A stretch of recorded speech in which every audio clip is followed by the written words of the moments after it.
Hi, friends from our world. Good morning. Nice to meet you. My name is Nathan.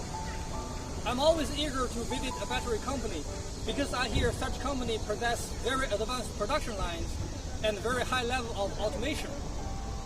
They use ultrasonic, laser, and pressure sensor and other high-tech stuff. So today my dream comes true.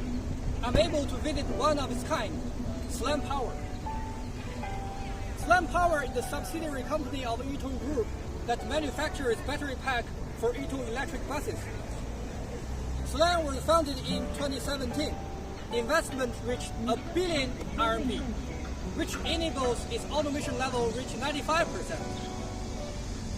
The manufacturing of a battery pack right now takes only 4 minutes. Previously, on its semi-automatic production line, it took 7 minutes. So it's almost a 100% increment in productivity. Incredible, right? So that's the journey of our exploration begins to see what's waiting ahead. Let's go.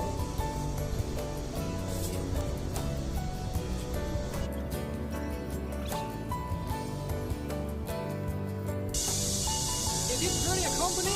I feel now I'm in the park. Everywhere is great.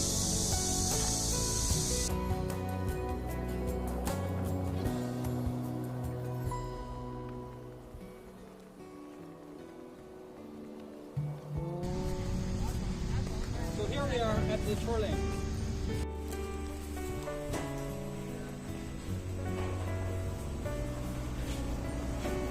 See, the elevator is disinfected. Come in.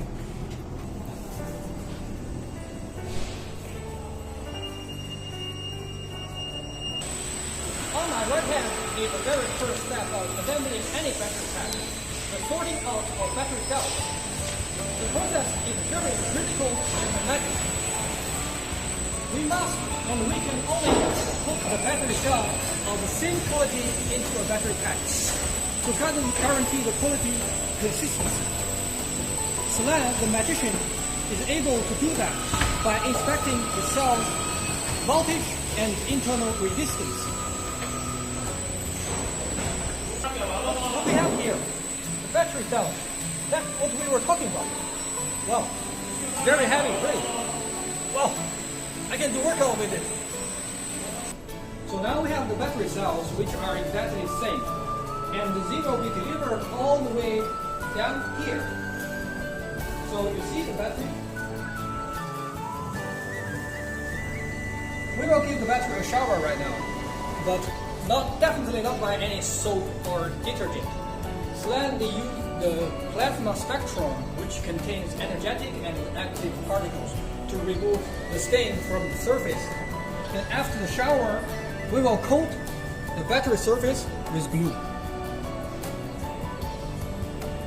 K-U-K-A, Cup. The KUKA robots.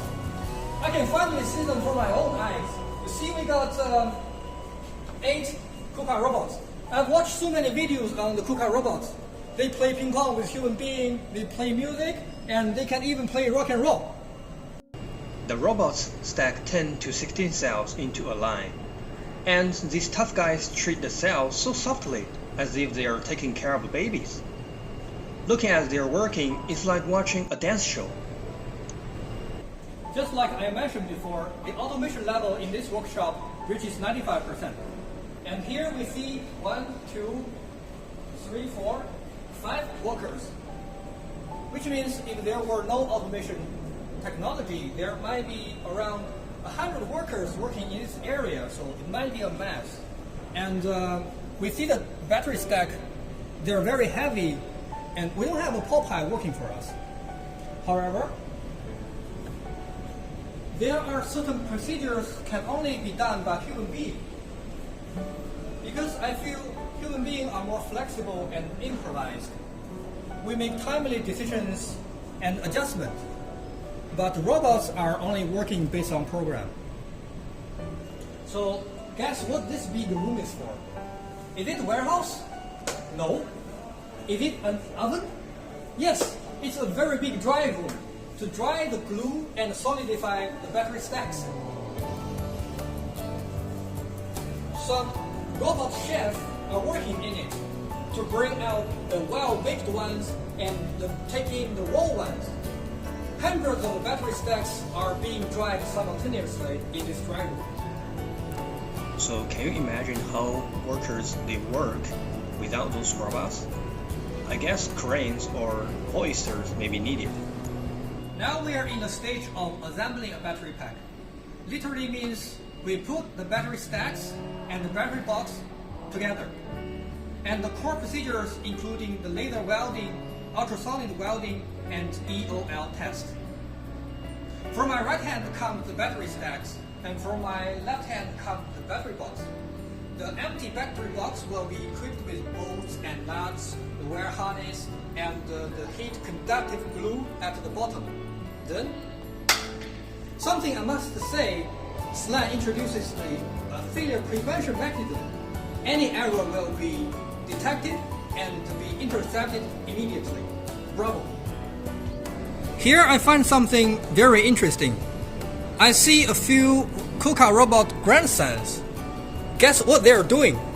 They put the bus bar or aluminum bar onto the batteries, and the poles of the battery will be welded by laser to the bars so as to form the circuit. We have this full automatic laser welding chamber here, and we got a video. Let's take a look at how the laser welding works.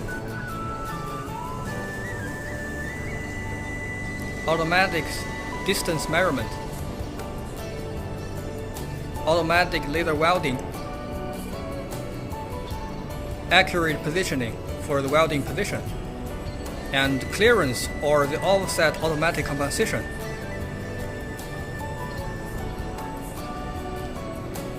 Amazing. Is it the end of production? No. The workers will install plugins, fasteners, wire harness, and info collection gadgets. So a battery pack is almost ready.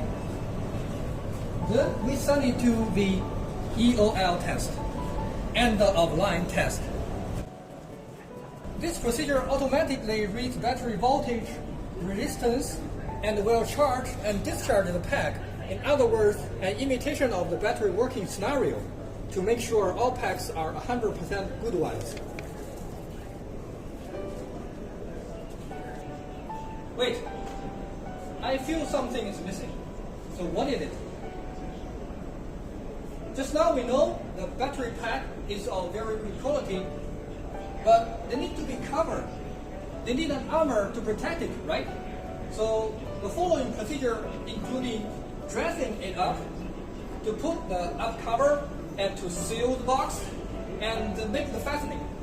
So follow me. At the very beginning, I thought making the fastening should be a very simple job, which I can do. But you see, the fastening is done by the two robots. After our worker prepares the bolts and nuts, the two robots will do the fastening job to make sure a same torque is reached during the fastening. Really fantastic. We have walked a very long way from the beginning, and we see the manufacturing of the battery packs really very complicated. Someone may ask me, what will happen in case the bus is running in a storm or rain? So the air tightening test is very important. The device over there will inspect the air tightness of the battery pack, and we use IP68 as a standard. It is, we put the battery pack in the 1 meter deep water for 24 hours, and there will be no water seeping into the battery pack. In the end, labels will be pasted on the pack. Production codes are there to guarantee all packs are traceable for many, many years. Have to say, what I have introduced above are not the full procedures of making a battery pack. There are many software technologies to monitor the battery performance, and there are systems to guarantee the battery is working in a very suitable temperature range. Thanks to SLAM Power and Yutong bus, and I've learned a lot from this in-depth visit. It's good to know how a battery pack is manufactured. So next time we hop on to an electric bus on the street, we know that an electric bus is really the essence of human advanced technologies. Yutong, keep up good work.